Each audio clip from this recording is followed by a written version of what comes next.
পৃথিবীর জঘন্যতম নারী কে ছিলেন?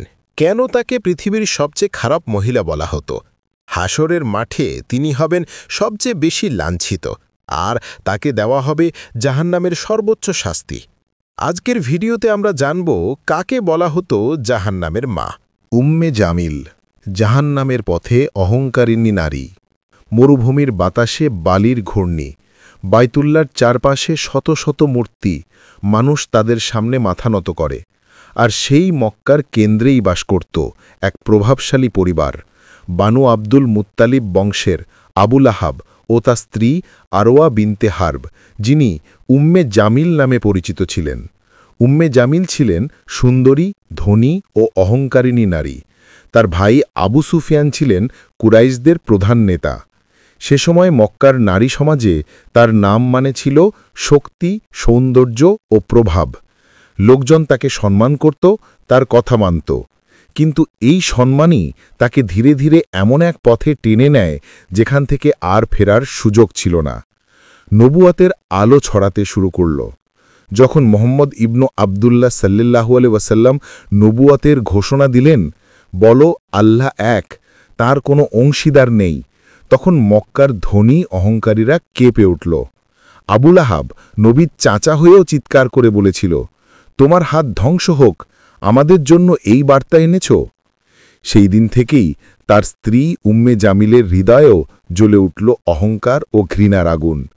এক অভিমানী স্ত্রীর মন। উম্মে জামিল ভাবল, আমার স্বামী কুরাইশের প্রভাবশালী নেতা, তার ভ্রাতুষ্পুত্র মোহাম্মদ কিভাবে সাহস পায় তার বিরোধিতা করতে? এই নতুন ধর্ম আমাদের দেবতাদের অপমান করছে। তার কাছে ইসলাম ছিল শুধু এক বিদ্রোহ, যা তার গর্ব, তার মর্যাদা আর তার পরিবারের অবস্থানকে চ্যালেঞ্জ করেছিল। নবী সাল্লাল্লাহু আলাইহি ওয়াসাল্লামের প্রতি বিদ্বেষ। তার ঘৃণা কেবল কথাই সীমাবদ্ধ ছিল না। প্রতিদিন সকালে যখন নবী সাল্লাল্লাহু আলাইহি ওয়াসাল্লাম ঘর থেকে বের হতেন, উম্মে জামিল গোপনে তার পথে কাঁটা ও কাঠ ফেলে রাখত, যেন তার পা কেটে যায় বা তিনি পড়ে যান। একদিন নবীজি সাল্লাল্লাহু আলাইহি ওয়াসাল্লাম সাহাবীদের বলেছিলেন, এক নারী আছে যে আমার পথে কাঁটা ফেলে, কিন্তু আল্লাহই তার শাস্তি লিখে রেখেছেন। এই পরবর্তী সময়ের তাফসিরকারীরা বলেন, এই আয়াতেই ইঙ্গিত ছিল সূরা আল মাসাদের ভবিষ্যৎ বার্তার। অপবাদ ও গুজব। তিনি শুধু কাঁটা ফেলতেন না, মক্কার নারীদের কাছে যেতেন, বলতেন মোহাম্মদ পাগল, কবি, জাদুকর। এভাবে তিনি ইসলামকে অপমান করতেন। তার মুখ থেকে আগুনের মতো বের হতো বিদ্বেষের কথা। অহংকারে অন্ধ নারী। উম্মে জামিলের গলায় ঝুলত সোনার মালা। তিনি বলতেন, এই মালা আমি বিক্রি করব যতক্ষণ না মোহাম্মদকে দারিদ্র্যে ধ্বংস করে ফেলি। আর তখন নবী সাল্লাল্লাহু আলাইহি ওয়াসাল্লাম বলেছিলেন, আল্লাহ তাআলা তাকে এমন মালা দেবেন যা আগুনের তন্তু দিয়ে বানানো হবে। এই ভবিষ্যৎবাণী পরে সত্য হয়েছিল। সূরা আল মাসদে যখন নাজিল হল, আল্লাহ বললেন, তার গলায় থাকবে খেজুর তন্তুর রশি। আসমানের প্রতিধ্বনি। যেদিন সূরা আল মাসাদ নাজিল হয়, মক্কার বাতাস যেন কেঁপে থাকে। নবীজি এটি কুরাইশদের সামনে পাঠ করলেন, তাব্বাত ইয়াদা আবি লাহাবিন ওয়াতাব। উম্মে জামিল শুনে ফুঁসে উঠল। তার চোখে আগুন, মুখে বিষ। সে বলল, সে মোহাম্মদ আমাকে অপমান করেছে, আমি তার খোঁজে যাচ্ছি। হাতে একটা পাথর নিয়ে সে কাবার দিকে গেল। কিন্তু আল্লাহর রহমতে সে নবী সাল্লাল্লাহু আলাইহি ওয়াসাল্লামকে দেখতেই পেল না, যদিও তিনি পাশেই বসেছিলেন। আল্লাহ তার চোখে পর্দা টেনে দিলেন। যখন অহংকার ঈমানকে ঢেকে ফেলে, তখন সবচেয়ে সম্মানিত নারীও ধ্বংসের পথে যায়। উম্মে জামিলের হৃদয়ের আগুন তখনই জ্বলতে শুরু করেছিল, কিন্তু সে জানত না এই আগুন একদিন জাহান্নামের শিখা হয়ে তার বুক চিরে দেবে। মক্কার রাতটা ছিল অস্বাভাবিক শান্ত। কাবাঘরের চারপাশে ধূপের ধোঁয়া, বাতাসে মূর্তির ঘ্রাণ। নবী মুহাম্মদ সাল্লাল্লাহু আলাইহি ওয়াসাল্লাম তখন তার চাচাতো ভাই আলী রাদিয়াল্লাহুকে পাশে বসিয়ে নতুন অবতীর্ণ সূরাটি পাঠ করলেন, তাব্বাত ইয়াদা আবি লাহাবিন ওয়াতাব। ধ্বংস হোক আবু লাহাবের 2 হাত, এবং সে নিজেও ধ্বংস হয়েছে। এই আয়াত যেন বজ্রপাতের মতো ছড়িয়ে গেল মক্কার অলিগলিতে। মানুষ বলল, মুহাম্মদ এখন তার নিজের চাচাকেও ছাড়ছে না। আবু লাহাবের মুখ কালো হয়ে গেল, আর তার স্ত্রী উম্মে জামিল ক্রোধে পুড়ে উঠল। আগুনে জ্বলা হৃদয়। সেই রাতে উম্মে জামিল নিজের ঘরে হাঁটছিল বারবার। তার হাতে সোনার মালা, গলায় ঝুলে থাকা সেই অহংকারের প্রতীক।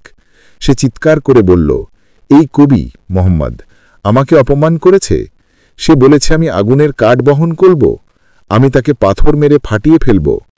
তার স্বামী নীরব ছিল, কিন্তু তার চোখে ঘৃণা, মুখে কুটিল হাসি। কাবাঘরের পথে প্রতিশোধ। সকালের সূর্য ওঠার আগে উম্মে জামিল হাতে নিল একখণ্ড ধারালো পাথর। সে সোজা কাবার দিকে হাঁটল, চুল এলোমেলো, চোখে ক্রোধের আগুন। মক্কার নারীরা ভয়ে সরে গেল। সে চিৎকার করল, আমি এই মোহাম্মদকে খুঁজছি। সে আমার বিরুদ্ধে আয়াত পাঠ করেছে। নবী সাল্লাল্লাহু আলাইহি ওয়াসাল্লামের দিকে আসা। সেই সময় নবীজি সাল্লাল্লাহু আলাইহি ওয়াসাল্লাম কাবার পাশে বসেছিলেন আবু বকর রাদিয়াল্লাহুর সঙ্গে। আবু বকর রাদিয়াল্লাহু বললেন, ইয়া রাসূলাল্লাহ, সে তো আসছে, হাতে পাথর। নবীজি শান্ত কণ্ঠে বললেন, চিন্তা করো না, আল্লাহ আমার ও তার মধ্যে একটা পর্দা সৃষ্টি করেছেন। উম্মে জামিল এসে চারপাশে তাকালো, কিন্তু নবীজিকে দেখতে পেল না, যদিও তিনি ঠিক সামনেই বসেছিলেন। সে বলল, আমি এই কবিকে খুঁজছি, সে আমার নামে গালমন্দ করেছে। তারপর সে কাবাঘরের দেয়ালে তাকিয়ে বলল, আমি তার মুখে ধুলো ছুড়ব যদি দেখি। তারপর চলে গেল। ঝড়ে মানুষের মধ্যে আলোড়ন। এই ঘটনার পর মক্কাবাসীরা অবাক হল। একজন নারী যে এত প্রভাবশালী, কেন সে এত অন্ধর আগে পুড়ছে? নবীজি শুধু হাসলেন।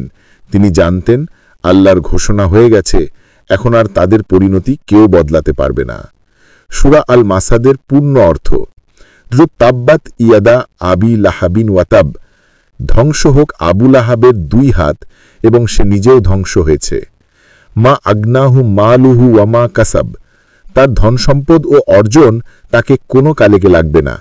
সেই আসলা নারান জাতা লাহাব, সে প্রবল শিখাযুক্ত আগুনে জ্বলবে। ওয়ামরা আতুহু হাম্মালাতাল হাতাব, আর তার স্ত্রী কাঠ বহনকারী। ফি জিদিহা হাবলুম মিন মাসাদ, তার গলায় থাকবে পাকানো রশি। আয়াতের ব্যাখ্যা তাফসির থেকে। কাঠ বহনকারী, দুনিয়াতে নবীর পথে কাঁটা ও কাঠ ফেলে কষ্ট দিত, আর আখিরাতে সে জাহান্নামের কাঠ বহন করবে আগুনের জ্বালানি হিসেবে। পাকানো রশি, দুনিয়াতে সে গলায় সোনার মালা ঝুলিয়ে অহংকার করত, আখিরাতে সেই জায়গায় থাকবে খেজুর তন্তুর রশি, যা দিয়ে তাকে জাহান্নামের আগুনে টেনে নেওয়া হবে। অহংকারের পতন। দিন গড়াতে লাগল, ইসলাম বাড়তে লাগল। মক্কার অনেক নারী ইসলাম গ্রহণ করল, কিন্তু উম্মে জামিল কখনো নরম হয়নি। তার অহংকার, তার শ্রেষ্ঠত্ব বোধ তাকে আরো অন্ধ করে দিল। সে ভাবত, আমি হারব না, মোহাম্মদ একা, আমি শক্তিশালী। কিন্তু এই শক্তি তার চিরন্তন ধ্বংসের বীজ হয়ে দাঁড়াল। মৃত্যুর পরিণতি। আবু লাহাব যখন বদর যুদ্ধের কিছুদিন পর অসুখে মারা গেল, কেউ তার দাফন করতে সাহস পায়নি, কারণ তার দেহ পচে দুর্গন্ধ ছড়াচ্ছিল। শেষে দূর থেকে লাঠি দিয়ে গর্তে ঠেলে মাটি দেওয়া হয়। উম্মে জামিল তখন চিৎকার করেছিল, সে মরেছে, কিন্তু ইসলাম টিকবে না। কিন্তু আজ 1400 বছর পরও ইসলাম বেঁচে আছে, আর তার নাম ইতিহাসে আছে শুধু এক কারণেই, বিদ্বেষিনী নারী যার জীবনী ছিল একটি সতর্কবার্তা। জাহান্নামের পথে ঘোষণা। তাফসিরে বলা হয়, যেদিন এই সূরা নাজিল হয় সেই দিন থেকেই আল্লাহ তার বিচার নির্ধারণ করে দেন। সে পৃথিবীতে যতদিন বেঁচে ছিল ততদিন কেবল নিজের পরিণতির আগুন বাড়িয়েছে। আল্লাহর বাণী যখন নেমে আসে তখন রাজা বা রানী কেউই তার হাত থেকে রেহাই পায় না। উম্মে জামিল বুঝতে পারেনি সে নবীর শত্রু নয়, বরং নিজের নিয়তির শত্রু হয়ে গেছে। রাত নেমেছে মক্কার আকাশে, সবকিছু থেমে আছে, কিন্তু এক নারী উম্মে জামিল এখনো ঘৃণায় জ্বলছে। তার স্বামী আবু লাহাব মারা গেছে বদর যুদ্ধের কিছুদিন পর এক ভয়ঙ্কর রোগে। কেউ তাকে ছুঁয়েও দেখেনি, কারণ আল্লাহর অভিশাপ তার উপর নেমে এসেছিল। আর উম্মে জামিল, সে বেঁচে রইল আরো কিছু বছর, কিন্তু সেই বছরগুলো ছিল এক অন্তহীন দুঃস্বপ্ন, নীরবতার মধ্যে প্রতিধ্বনি। রাতে সে ঘুমোতে পারত না। মাঝরাতে শুনত আগুনের শব্দ, যেন কেউ কাঠ ফাটাচ্ছে। কখনো মনে হতো কেউ তার গলা টানছে রশি দিয়ে, কখনো তার কানে বাজত এক ভয়ঙ্কর বাক্য, ফি জি দিহা হাবলুম মিন মাসাদ, তার গলায় থাকবে পাকানো রশি। সে চিৎকার করে উঠত, কিন্তু কেউ শুনত না। এই ভয়ঙ্কর আয়াত যেন তার ঘুমেরও শত্রু হয়ে গিয়েছিল। মৃত্যুর মুহূর্ত। এক রাতে সে স্বপ্নে দেখল এক বিশাল আগুন তার সামনে জ্বলছে, আর আবু লাহাব তাকে ডাকছে, এসো আমাদের আগুনে কাঠ দাও। তার শরীর কাঁপতে লাগল, চোখে অন্ধকার, বুকের ভিতর আগুনের দগদগে ব্যথা। ঠিক তখনই তার আত্মা টেনে নেওয়া হল। চিরন্তন শিক্ষা। উম্মে জামিলের গল্প এখানেই শেষ নয়। এটি এক চিরন্তন শিক্ষা, যা আল্লাহ কুরআনের এক সূরায় স্থায়ী করে দিয়েছেন। তাব্বাত ইয়াদা আবি লাহাবিন ওয়া তাব, সূরা আল মাসাদ। এই সূরা শুধু আবু লাহাবের নয়, তার স্ত্রীর বিরুদ্ধেও চিরকালীন বার্তা।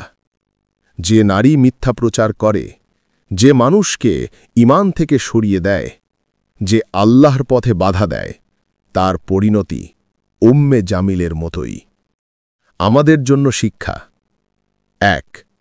অহংকার ধ্বংস আনে। উম্মে জামিল সুন্দর, ধনী ও বুদ্ধিমতী ছিল, কিন্তু অহংকার তাকে জাহান্নামের পথে ঠেলে দিল। ২.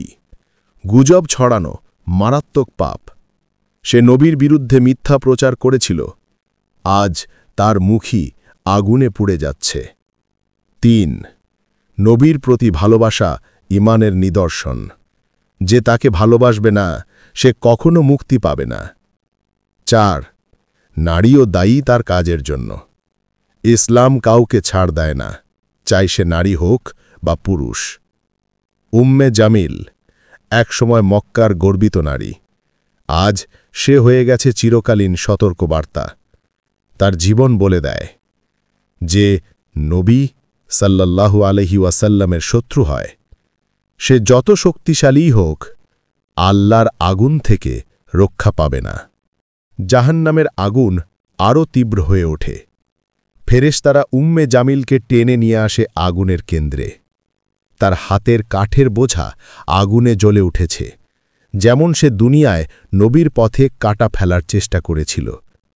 আবারও মালিক নামের ফেরেশতা ঘোষণা করল, এই নারী, যিনি নবীর পথের শত্রু ছিলেন, আজ তার কষ্টের কেন্দ্র।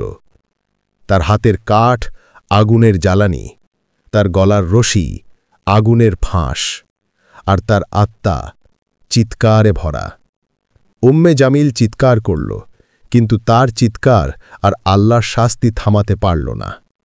সে বুঝতে পারল যে শক্তি, সৌন্দর্য, গ্লানি ও প্রভাব সে ভেবেছিল তাকে রক্ষা করবে, আজ তা তাকে নিষিদ্ধ আগুনে টেনে নিয়ে গেছে। ফেরেশতাদের কথোপকথন। ফেরেশতারা বলল, দেখো হে পৃথিবীর মানুষ, যে নবীর পথে বাধা দেয়, সে এই একই শাস্তি পাবে। নারী হোক বা পুরুষ, কেউই ক্ষমা পাবে না। জাহান্নামের অন্য কোণে অন্যান্য কুফরিরা চিৎকার করছে।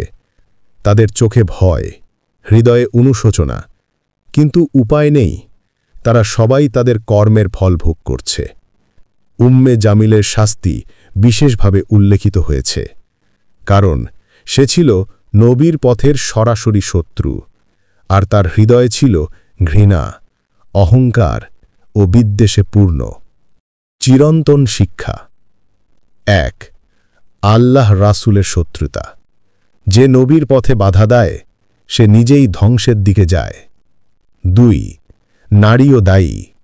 উম্মে জামিল নারী হলেও তার কাজ ও ঘৃণা তাকে জাহান্নামের দিকে ঠেলে দেয়। ৩. অহংকার ও ধনসম্পদ কাজে আসে না। ধন, সৌন্দর্য বা প্রভাব কখনো ন্যায় বিচার থেকে রক্ষা করতে পারে না। ৪. জাহান্নামের আগুন শিক্ষণীয় বার্তা।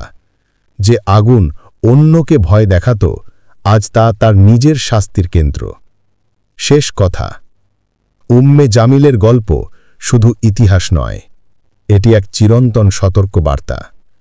যে নবীর পথে বাধা দেয়, সে যত শক্তিশালী বা ধনী হোক, আল্লাহর ন্যায় বিচার তাকে রক্ষা করতে পারবে না।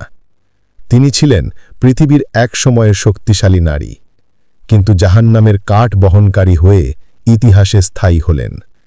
এটা আমাদের শেখায়, হৃদয় ভরে অহংকার, বিদ্বেষ ও বিদ্রূপ রাখলে শাস্তি অবশ্যম্ভাবী। সকলের জন্যই আল্লাহর রহমত ও ন্যায় বিচারই চিরন্তন।